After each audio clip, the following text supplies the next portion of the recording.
Ինչ մարդ ուզում է քո հետ խոսի, քո ներսը պիտի լսվի կարեկցանքով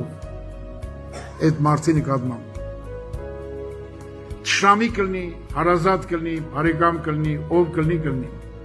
Քո ներսը պիտի լսված լինի կարեկցանքով։ Իսկ դու սառը սրտով շպրտում ես միան քո սրտից։ Շպրտում ես միան։ Քո հարազատին անգամ։ Էսի քրիստոնեություն չի։ Եթե քո մեջ կարեկցանք չկա,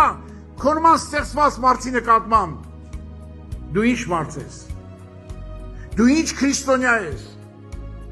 Քեզ չափի Աստծո խոսքով, ոչ թե չափի քո խելքով, քո գաղափարով։ Ես ամեն խոսակցությունների մեջ նայում եմ, իմ խոսալու մեջ կարեկցանք կա այդ մարդի նկատմամբ, թե չէ։ Եթե կարեկցանք չկա, ես Աստծուց շատ հեռու մարդ եմ։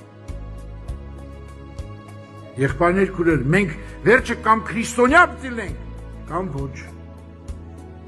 Չի կարելի խաբել մեզ, չի կարելի կեղծել։